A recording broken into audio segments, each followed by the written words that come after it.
Where's the beginning? Oh, he was normal. He was just a normal boy. He had fun all the time. I remember my parents, who were conservative, to say the least, saying that making comments that, and their generation were making comments that this thing called rock and roll and Elvis Presley was not going to last very long. It was just going to be a passing fad. We weren't bad kids, and we didn't hang with gangs, and we weren't into drugs as teenagers. And through high school, there were no drugs in my high school experience. Had no problems. Okay. No problems at all until Warhol and drugs. Paul's first job, as I remember him telling me, was to assemble a Honda motorcycle that was in a crate, and told me he was very excited. He thought he had met people that were going to lead towards his future, that he had a future in entertainment, in advertising, in movies, in pop culture. What I got back from Paul on the phone and conversations while he was in New York and I was not there was that he was right on the cusp of where he wanted to be. He felt like he was headed in the right direction. He was excited about what he was doing, but he knew it was dangerous. We didn't know then what Andy Warhol was or anything. The enchantment, the desire to be a Mick Jagger or Keith Richards or a pirate or a fantasy person became real for him and for a lot of people during that period of time. And here's a nice young boy, and these guys are all weirdos. He became Paul America overnight. And he was in with Andy Warhol. Yeah. Well, Andy Warhol ruined a number of young people. He had a lot of girls and a lot of boys, and all on drugs, and he was trying to make movies with them and all that stuff. There was music, there was drama, there was filming, there was drugs, there was sex, there was rock and roll. It was everything that anybody that was in the entertainment industry or in pop culture at the time would be attracted to. He had them giving them drugs all the time, and he would take movies of them in the swimming pool. Sex, screwing in the water, and it was. Paul would come home and tell us about it, but anyway. I felt that Warhol promoted a wide open, uncontrolled, boundaryless environment intentionally. His cameras were rolling. Andy Warhol had all these kids under drugs. Maybe drawn to the super excitement of the superstardom of New York City. Maybe I asked him this several times, and maybe this is the explanation, that once you've tasted that amount of notoriety and that amount of attention, that amount of excitement, that it becomes a drug in itself. Yeah, Andy Warhol was a god for all those kids. He was making money, making stars. Yeah, Andy Warhol gave him a girl.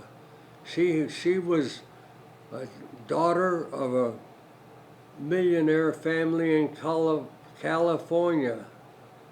He described to me in detail how he got her off a heroin addiction, replacing it with speed. And the way he described his relationship with Edie was definitely one of love. It wasn't anything different than that. He also had a relationship with a girl named Debbie, whom I never met, that I know of. May have met her in the factory, but I don't think I did. Sex was orgies. It was so rotten in there you couldn't stand it. So he had the ability to make a very deep, strong contact with individuals.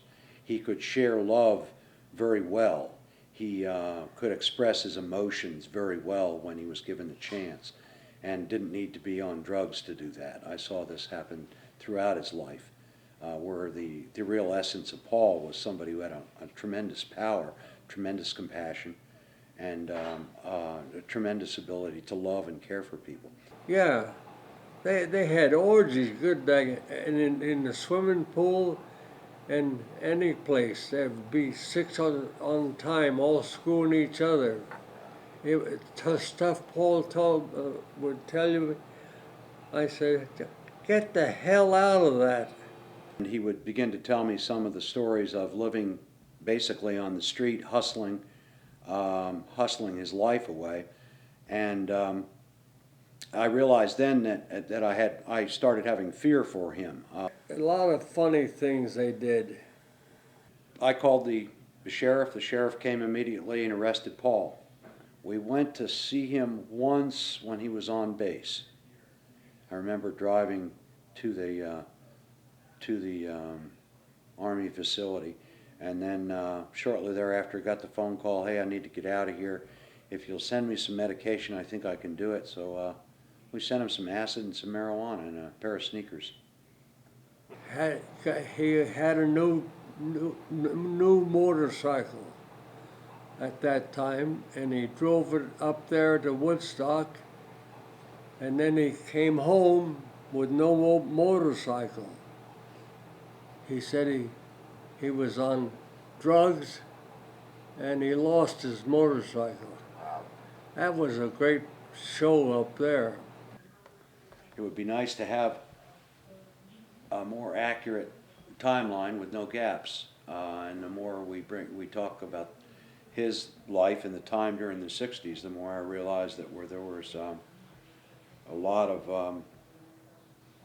there were a lot of periods where we didn't remember what was going on ourselves. Mm-hmm.